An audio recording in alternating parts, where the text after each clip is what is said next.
இல்ல எனக்கு ஒண்ணு சுத்தமா புரியல. எவ்வளவு வெட்டி பயிலா இருக்குமீங்க. நான் இந்த ஊர் தானே ப்ரூஃப் பண்றதுக்கு என்கிட்ட ரேஷன் கார்டு இருக்கு. நான் இந்தியா சிட்டிசன் தான் ப்ரூஃப் பண்ண என்கிட்ட ஆதார் கார்டு இருக்கு, அடியாள் அட்டை இருக்கு, பேன் கார்டு இருக்கு, டிரைவிங் லைசன்ஸ் இருக்கு, ஓட்டு போட தகுதியான வயசு 18, என்னோட வயசு 26, எல்லா தகுதியும் எனக்கு இருக்கு. ஆனா நாளைக்கு என்னால ஓட்டு போட முடியாது. ஏன் ஓட்டு போட முடியாது? பூத் லிஸ்ட்ல என் பேர் வரல. ஏன் வரல? சத்தியமா எனக்கு தெரியல. உனக்கு எவனா எழுதி கொடுத்தீங்க வந்து பேசுற மாதிரி எனக்கு தெரியுது. இப்போ உனக்கு என்ன வேணும்? ப்ராப்பரா ஓட்டர் ஐடி வச்சிருக்கிற எல்லாத்துக்கும் ஓட்டு போட அனுமதி கொடுங்க. இனிமே ஏதாவது எடக்கு புடக்கா பேசி ஜனங்களோட வந்த மகனை சுடுபொட்டியை வச்சு தோலை வெள்ளையாக்கிரும். ஒரு பஞ்சாயத்தடா முடிச்சு பாரு. நமக்காக அம்பட்டு போலும் புள்ள குட்டியோட வெயில்ல காத்து கிடக்குறாங்களே. அதுக்கு முன்னாடி நான் ரிப்போர்ட்டராக இருக்கும்போது பல பூத்துக்கு போவேன். ஏன்னா சொல்லிகிட்டே இருப்பாங்க, இங்கே போங்க, இங்கே சண்டை நடக்குது, எங்கே போங்க, கல்லோட்டு போடுறாங்க, இங்கே போனேன், எல்லா இடத்துக்கும் போகணும்னு வச்சுக்கேன். சார் ரெண்டு ஓட்டு போட்டுமா சார்னு கேட்பேன் நான். அப்பெல்லாம் ரொம்ப ஃப்ரீயாக இருக்கும். இப்போ கன்ஃபார்மாக உன்னை பெட்ரோலை ஊற்றி கொளுத்திடுவேன். ஆமாம், என்ன கொளுத்திடுவேன்? நீ கொளுத்தி கொலை பண்ணிடுவோம் இன்னைக்கு. இது மாதிரி இவ்வளோ செக்யூரிட்டி இல்லை. சரி போட்டுங்க சார், நாங்கள் போய் டப்புன்னு 2 குத்து, அதுக்கப்புறம் இன்னொரு பூத்தில் போய் டப்புன்னு 2 குத்து, இது மாதிரி குத்திட்டு ஜாலியாக தான் இருந்தேன். அப்படியா? அப்படித்தான் கிரைமை கமிட் பண்ணிட்டு ஜாலியா இல்லைம்மா, அந்த டைம்ல ஐ வாஸ் வெரி யங். 25, 26 என்ன நமக்கு தெரியும், சும்மா ஃபன் தானே. தமிழ்நாடு போலீஸ் அடினா என்ன இவனுக்கு காட்டுங்கயா. அப்போ நிறைய பேர் நான் கையும் கொள்ளமோட பிடிச்சிருக்கேன். இப்படி மாட்டிக்கிட்டீங்க. மாட்டிக்கிட்டனா? ஆமாண்ணே, விரலத்தாண்டா தொட்டேன், தொட்டுட்டு தானே மாட்டிக்கிட்டீங்க. ஃபன் பண்ணிருக்கோம். அது ஒரு ஏஜ். நம்மளும் போயிட்டு 2 கல்லோடு போறது. கொஞ்சம் இங்க வாங்க. செல்போன் வச்சு என்ன பண்றீங்க? கொலை, கொல்ல, கற்பழிப்பு, இந்த மாதிரி அவங்க வாயாலேயே சொன்ன வாக்கு மூலம் இதெல்லாம் ரெக்கார்ட் பண்ணி சிபிஐல கொடுத்தோம்னா எனக்கு ஒரு அமௌண்ட் கிடைக்கும்னு. சிபிஐல கொடுத்து பணம் வாங்குவியா? ஆமா, அப்ப இங்க என்ன நடந்து போச்சுன்னு பணம் வாங்க போற நீதான். நம்மளும் போயிட்டு 2 கல்லோடு போறது. போறோம், வாக்குமூலம் கொடுத்துருக்கல. இப்பெல்லாம் டிவிக்கே ஜெயிக்குமா, ஏடிஎம்கே ஜெயிக்குமா, டிஎம்கே ஜெயிக்குமா, என்டிகே ஜெயிக்குமான்னு யோசிச்சுட்டு இருக்கோம். ஆனா ஒரு சைடுல எல்லா பூத்லயும் கள்ள ஓட்டு போட்டுட்டு இருக்காங்க. புதுல 4 கிடைக்கும். நைனா அதிகமான கள்ள ஓட்டு போட்டுக்கிறீங்களா திமுக காரங்க? என்ன கதை? மூதேவிங்கள கள்ள ஓட்டு எப்படி போட முடியும்? மூதேவிங்கள அதிமுக பிஎல்இட்டு உட்காந்துங்கிறான், எல்லா கட்சி பிஎல்இட்டும் லைனா உட்காந்துங்கிறானுங்க. கள்ள ஓட்டு போறதுக்கு எப்படி ஒத்துப்பானுங்க? மூதேவிங்கள தற்குறீங்கள, நீங்க தான் தற்குறீங்களா? கள்ள ஓட்டு போட்டீங்க, இருக்கிற வயசுல பேரம் பேச்சு எல்லாரும் எடுத்து போயிட்டு இப்ப ரெட்டடிக்கும் சூரியனுக்கு ஓட்டு போறது எல்லாம் மாத்திட்டாங்க. சின்னத்தை மாத்திட்டாங்க, விசில் சின்னமும் மாத்திட்டாங்க. எல்லாம் ரெட்டடியும் கிடையாது, சூரியனும் கிடையாது. இதுக்கெல்லாம் பேர் என்ன தெரியுமா? விசில் சின்னம் தான் இப்போ ரெண்டுத்துக்குமே சேர்த்து. விசில் சின்னம் 3ஆவதா இருக்கும் பாரு. 3ஆவதா எத்தனாவது நம்பர் பாதான்னு சொல்றேன். விசில் அது ரெட்டலை சின்னம். அது போட்டோன்னா இது நீ யாருக்கு நினைக்கிறோ அவங்களுக்கு கரெக்டா ஓட்டு போடுவாங்க. விசிலுக்கு போட்டோன்னா விசிலுக்கு நம்பர் ஆயிடுச்சுன்னா நீ யாருக்கு நினைக்கிறோ அது அப்படியே கரெக்டா எடுத்துக்கும், அவங்களுக்கு போய் ஓட்டு வந்துடும். அம்மா கிட்ட போய் சொல்றது, தாத்தா கிட்ட போய் சொல்றது, ஓட்டு போட விசிலுக்கு போடு, விசிலுக்கு போடு, விசிலுக்கு போட்டு ஏகப்பட்ட கள்ள ஓட்டு போடுறீங்களா மூதேவிங்கள. ஜனநாயகனோட வெற்றி விழா இங்க தானே நடத்துவீங்க? வெற்றி விழா ஏன் அப்போ நம்மளோட ஆட்சி நடக்கும்ல. நீங்க அப்படி வரீங்க. 25 சீட் வரா தலை சாச்சுக்க. ரெடியா? இந்த இடத்துல வைக்கிறேன், கவனமா போடு. இப்ப பாரு,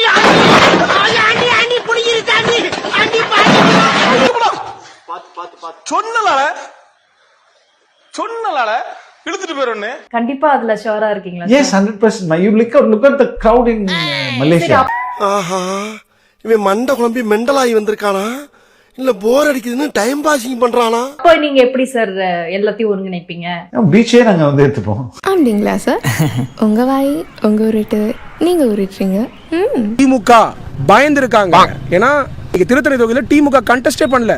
ஏன்னா என்னோட பெயரை தளபதி விஜய் அவர்கள் அனௌன்ஸ் பண்ணதுக்கு அப்புறம் திமுக வந்து தேமுதிகக்கு சீட்டு கொடுத்துட்டாங்க.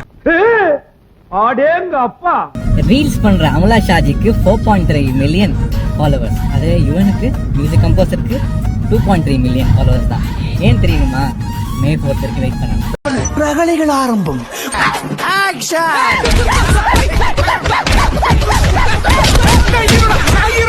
இவங்க வந்து நாங்க ஒரிஜினல் டார்கெட் 2 கோடி தான், எங்களுடைய ஓட்டு டார்கெட் 2 கோடி இருந்தா போதும் தான் தலைவர் வந்து சொன்னது. கான்ஃபிடென்ட் 2 கோடி 2 கோடி 25 லட்சம் ரேஷன் அட்டைகள் இருக்கு. அது அந்த அடிப்படையில வீட்டுக்கு ஒரு ஓட்டு அப்படின்னா 2 கோடியே 25 லட்சம் ஓட்டு எங்களுக்கு வரணும். ஆனா போற போக்க பார்த்தா வீட்டுக்கு 3 ஓட்டு 4 ஓட்டு இருந்துருக்கு.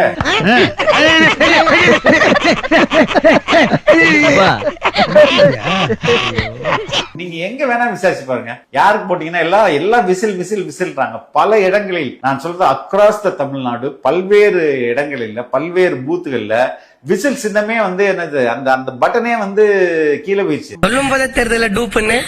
ஏண்டா கிரேட் இன்சல்ட். அந்த அளவுக்கு வரவெல்லாம் விசிலா அவங்க சொல்ல சார் வரவன் எல்லாமே விசிலா அமுக்கினா அப்புறம் அந்த பட்டன் என்ன சார் ஆகும் அப்படின்ற மாதிரி அந்த அளவுக்கு விசில் பட்டன் டேமேஜ் ஆகிற அளவுக்கு ஓட்டு போடுறது. கொஞ்சம் அங்கே பாரு கண்ணா.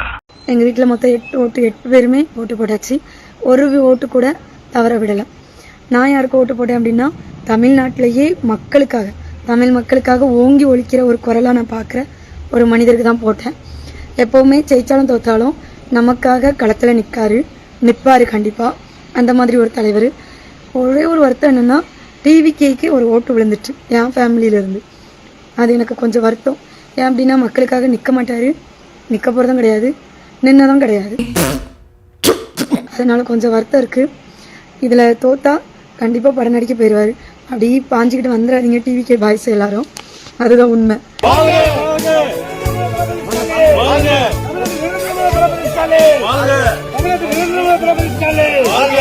அந்த இதை மட்டும் சொல்லு.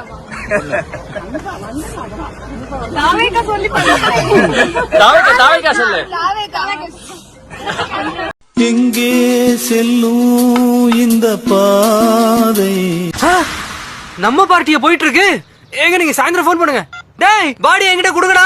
சும்மா உட்கார்ந்துட்டு இருக்க ஒரு கட்சிக்கு 20% ஓட்டு இருக்குன்னா தமிழ்நாடு அழிஞ்சிட்டு இருக்குன்னு அர்த்தம். டிவிகேவுக்கு 20% ஓட்டா 30% ஓட்டா என்ன பொறுத்தளவுல டிவிகேவுக்கு நிஜமாவே 20% ஓட்டு இருக்குன்னா அது சாபக்கேடு இருக்கக்கூடாது. அதுக்கு எதிராக நம்ம பேசணும். ஊடகங்கள் அதுக்கு எதிராக பேசணும். அரசியல் செயல்பாடே இல்லாத தத்துவம் கோட்பாடு கொள்கை எதுவுமே இல்லாத சும்மா உட்கார்ந்துட்டு இருக்க ஒரு கட்சிக்கு 20% ஓட்டு இருக்குன்னா தமிழ்நாடு அழிஞ்சிட்டு இருக்குன்னு அர்த்தம். அதை நீங்க சரி பண்ணணும். அதை சரி பண்றதா நம்ம குறுக்க இந்த கௌசிக் வந்தா செங்கோடா கயம்பு கையா கழுதுக்கு பேரு கௌசிக். நாங்களும் மருந்து குடிச்சே செத்துறணும். விஜய் அண்ணாவை தவிர அடுத்த ஆட்சியில முக ஸ்டாலின்லாம் வந்து உட்கார்ந்தாருனா நாங்களே பிள்ளைகளும் மருந்து ஊத்தி கொண்டுறோம். நாங்களும் மருந்து குடிச்சே செத்துறணும். நடிகர் விஜயால தமிழ்நாட்டுக்கு பெரும் ஆபத்தா அல்ல பெரும் லாபமா ரெண்டு பார்த்தமா இருந்தால் இப்பத்த நிலைமையில இவரால பல குடும்பங்கள் பலியாகலாம். அதாவது இதுவெல்லாம் பைத்தியங்களா இல்ல பைத்தியம் மாதிரி நடிக்குதுவலான்னு எனக்கு தெரியல. அல்லாட்டி வீடியோக்காக தான் செய்துன்னு தெரியல. தயவு செய்து இப்படியான வீடியோக்கள் கூட செய்து போடாதீங்க. ஏன்னா உலக நாடு பார்த்தால் வேற யாரும் பார்த்தா ஐயோ வேறு ஒன்றால சிரிப்பாங்க ஐயா. இதெல்லாம் வாயால சிரிக்க கூடாது. இதெல்லாம் அப்படி கொத்த நிலையில நீங்க செய்யற கூத்துக்கள். நீ லூசு நினைச்சா நான் லூசுரா. நான் சிவன் கோயில் போறேன், சிவன் அடியாரு. நான் ஐயப்பன் கோயில் போறேன். நீ அதை பத்தி இப்ப கட்டிட்டு பாரு. கடினம் படுத்துது. டிவிக்கு நாயெல்லாம் இப்படி தான் கடிக்கும் போது டிவிக்கு நாய் இந்த சவுத் ஆப்பிரிக்கால அவர் பண்ணுவாங்க. என்ன டிவிக்கு அப்புறமா போ.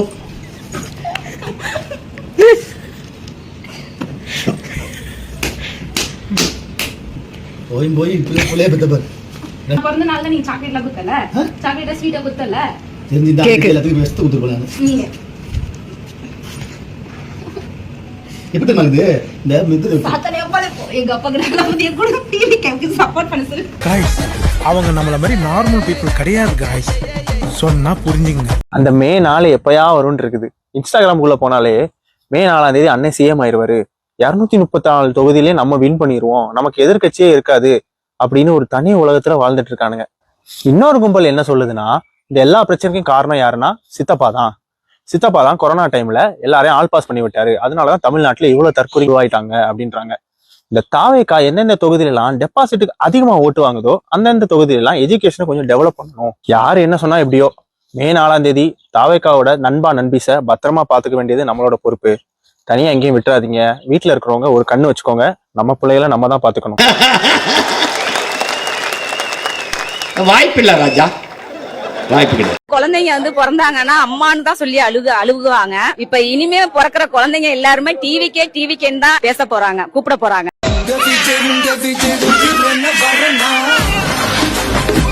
26ல தளபதி தான் சிஎம்மா உட்காருவாரு. நாய்களுக்கு நான் பதில் சொல்ல வேண்டிய அவசியம் கிடையாது. இவங்களை போல ஊசி போட்டு கொண்டு வரணும் அப்படின்னு பேட்டி கொடுத்துருக்கேன். ஊசி போட்டு கொண்டு கடல் எல்லி போட்டணும். இவங்க இந்த பூமிக்கு தேவையில்லாத எக்ஸ்ட்ரா வெயிட். தயவு செஞ்சு இந்த வீடியோ ஸ்கிப் பண்ணிடாதீங்க. முக்கியமா நீங்க பேரண்ட்ஸா இருந்தீங்கன்னா ஸ்கிப் பண்ணிடாதீங்க. விஜய் சிஎம் ஆனா எனக்கு சந்தோஷம். ஆனா ஒருவேளை சிஎம் ஆகலனா மே 4 நினைச்சு எனக்கு கொடூர பயமா இருக்கு. லைக் இன்ஸ்டால பாக்குறேன் சின்ன பிள்ளைங்க எல்லாம் கதறி அழுறாங்க. விஜய் மாமான்னு. ஐயோ இது கிண்டர் ஜாய் கதை கிடையாது. எனக்கு அதெல்லாம் விடுங்க. எனக்கு 4ஆம் தேதி உங்க பிள்ளைங்க கூட நீங்க இருங்க. உங்க பிள்ளைங்களை தனியா விட்டுறாதீங்க. உங்க பிள்ளைங்களை எங்கேயாவது டூர் மாதிரியோ ஏதோ ஒன்று கூட்டு போங்க. நல்ல ஒரு டாய்ஸ் ஏதாவது ஒன்று வாங்கி கொடுத்துருங்க. எப்பா எனக்கு இந்த 41 கதையை விடுங்கப்பா. ஆனா எனக்கு 4ஆம் தேதி கதையை நினைச்சா எனக்கு பதறுதப்பா. தயவு செஞ்சு உங்க பிள்ளைங்க கூட டைம் ஸ்பெண்ட் பண்ணுங்க. வீட்டுல பாலிடிக்ஸா பேசாதீங்க சாமி. போன் வந்து ஸ்க்ரோல் பண்றாங்கன்னா பாலிடிக்ஸ் டாபிக் வராத மாதிரி அது பிளாக் பண்ணி விட்டுட்டு போனை கொடுங்க. எனக்கு 4ஆம் தேதியை நல்லபடியா கிராஸ் பண்ணாலே போதுன்ற எண்ணம் மட்டும்தான் இருக்கு. ப்ளீஸ் பேரண்ட்ஸ் வந்து உங்க பிள்ளைங்க கூடவே இருங்க. கெஞ்சி கேக்குறேன். தெரியாது சொன்னீங்க, எலெக்ஷன் தான் தெரியாது சொன்னீங்க. விஜய் மாமா மட்டும் சிஎம் ஆக போறாங்கன்னு எனக்கு நல்லா தெரியுமா? அட பாவிகளா இந்த பிஞ்சுகளோட நெஞ்சில நஞ்ச விதைச்சு நாசமாக்கிட்டீங்கடா. இதுக்குதான் சொல்றது எங்க அண்ணனுக்கு ஓட்டு போடுங்கன்னு சொல்லிட்டு. அப்படி போட்டிருந்தா இந்த நேரத்துக்கு 6 சிலிண்டர் ஃப்ரீயா வச்சிருக்கலாமா? உங்க நொண்ணனுக்கு ஓட்டு போட்டா 6 சிலிண்டர் ஃப்ரீயா வச்சிருக்க முடியாது. 6 படத்துல நடிச்ச சித்தி நடிகையை தான் ஃப்ரீயா வச்சிருக்கலாம். மே 9ஆம் தேதி பதவி ஏத்துக்கிறாங்க. அநேகமா செப்டம்பர்ல வந்து தளபதி வந்து அவருடைய எம்எல்ஏ பதவியை ராஜினாமா செய்கிறார். ஏன் சார் எதனால? என்ன அங்கதான் இருக்குது கேட்ச். இப்ப 2 தொகுதியில ஜெயிச்சுக்கிறாருல. ஆனா ஒரு தொகுதிக்கு தானே அவர் எம்எல்ஏவா இருக்க முடியும். ஆமா. அதனால என்ன பண்ணுவாரு, செப்டம்பர் வாக்குல அந்த ஒரு தொகுதியை ராஜினாமா பண்ணுவார். இல்ல திருச்சி கிழக்கு ராஜினாமா பண்றாரு அப்படின்னு வச்சுக்கோங்களேன். அப்போ 6 மாசத்துக்குள்ள இடைத்தேர்தல் நடத்தணும். எலெக்ஷன் கமிஷன்ல எலெக்ஷன் அனௌன்ஸ் பண்ணுவாங்க. அது வந்து செப்டம்பர்ல ரிசைன் பண்ணாருன்னா மார்ச்சுக்குள்ள எலெக்ஷன் வைக்கணும். அப்ப என்ன பண்ணுவாரு, இந்த மார்ச்ல அந்த நாமினேஷன் ஃபைல் பண்ற நேரத்துல தளபதியை நாமினேஷன் ஃபைல் பண்ணுவாரு. பெரம்பூரை ரிசைன் பண்ணிடுவாரு. பண்ணிட்டு இப்ப திருச்சி கிழக்குல நிப்பார். நின்று அங்க ஜெயிப்பார். அதுக்கப்புறம் இதை ராஜினாமா பண்ணிட்டு அந்த எலெக்ஷன் போது செப்டம்பர்ல வரும். அது அப்போ வந்து மறுபடியும் பெரம்பூர்ல நிப்பாரு. பெரம்பூர் திருச்சி இப்படி மாறி இது நம்ம எல்லாம் வந்து மார்ச் விட்டா செப்டம்பர் விட்டா மார்ச் அப்படின்னு மாத்தி அட்டம் எழுதிட்டு இருப்போம் இல்லையா? அந்த மாதிரி வந்து மாறி இது எதுக்கு தெரியுமா? ஏதோ இந்த தடவை ஜெயிச்சதெல்லாம் ஃப்ளூக்கு கிடையாது. மக்களுடைய ஆதரவு என்றைக்கும் தளபதிக்கு தான் இருக்குது. நீங்க அத்தனை பேரும் அதிமுக, திமுக, பாஜக, காங்கிரஸ், விசிக, கம்யூனிஸ்ட் அத்தனை பேரும் ஒண்ணு சேர்ந்து ஒரு கேண்டிடேட்டை நிறுத்தினாலும் இவரை தோக்கடிக்க முடியாது அப்படின்றதுக்காக இந்த மாதிரி வந்து பண்ணினாலும் அது ஒரு பெரிய வரலாற்று நிகழ்வாக இருக்க போகின்றது. விக்ரம், ஏய் என்னைய வச்சு ஒன்னும் காமெடி கிமெடி பண்ணலையே. சேச்சே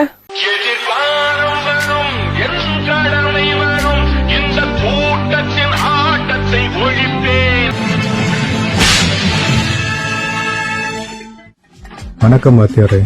நீ என்ன ரோல் மாடல்னு சொன்னியா? நான் சினிமாவுக்கு வந்தது எத்தனை வயசுல தெரியுமா? வரலாறு எப்படி தெரியும்? நானே சொல்றேன், 18 வயசு. ஹீரோ ஆனப்ப 30 வயசு. ஸ்டார் ஆனது 40 வயசுல. படாத பாடுபட்டு தான் அந்த இடத்தை அடைஞ்சேன். நீ நெப்போகிட்ட அப்ப டைரக்டர், நேரடியா ஹீரோ ஆன பசி உனக்கு தெரியாது. நான் நிஜ வாழ்க்கையிலையும் சினிமாலையும் சரக்கையும் சிகரெட்டையும் தொட்டதில்லை. ஏன்னா அப்பதான் என் ரசிகன் என்ன மாதிரியே ஒழுக்கமா இருப்பான்னு. நீ அப்படியா? நான் சம்பாதிச்ச காசை எல்லாம் தானம் பண்ணேன். நீ எச்சக்கையில கூட காக்கா ஓட்டாத கஞ்சன். எனக்கு குழந்தைகள் இல்லைன்னு வருத்தப்பட்டேன். ஆனா நீ பெத்த குழந்தைங்களையே ஒதுக்கி வச்சிருக்க. நான் அரசியலுக்கு எப்படி வந்தேன் தெரியுமா? என் நண்பர் கலைஞர் இன்ஃபுளுன்ஸ் பண்ணாரு. அறிஞர் அண்ணாவோட அன்பு தம்பி ஆனேன். அப்ப நான் சாதாரண நடிகன். ஆனா சொந்த காசுல திராவிட கொள்கைகளை பேசினேன். 20 வருஷம் கட்சியோட தொண்டனா இருந்து வேற வழி இல்லாம புது கட்சி ஆரம்பிச்சேன். உன்ன மாதிரி நேற்று கட்சி ஆரம்பிச்சு நாளை கட்சி ஏமாவேன்னு கம்பு சுத்தல. எனக்கு லட்சக்கணக்கில் கூட்டம் வரும். ஒரு உயிர் கூட போனதில்லை. ஆனா உன் கூட்டத்துல குழந்தைங்க பெரியவங்கன்னு 41 உயிர் போயிருக்கு. கொஞ்சம் கூட குற்ற உணர்வே இல்லாம சுத்திக்கிட்டு இருக்க. நான் மக்களுக்காகவே வாழ்ந்தேன். நீ துக்கம் விசாரிக்க பணத்தையே பனையூர் கொண்டு வான்னு சொல்ற சைக்கோ. நீ எப்படி தம்பி எம்ஜிஆர் ஆக முடியும்? உன்னை தம்பின்னு கூப்பிடவே எனக்கு அவமானமா இருக்கு. என் பேரை யூஸ் பண்ணணும்னா என்ன மாதிரி மாறு, இல்ல இடத்தை காலி பண்ணு. ஒரு தவறு செய்தால் அதை தெரிந்து செய்தால் ஸ்டார்ட் பண்ணு.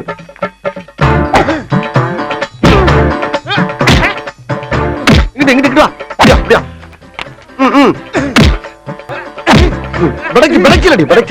மண்டல மட்டும் அடிச்சிடாத, குலக்கத்தில் உள்ள போயிருவேன்.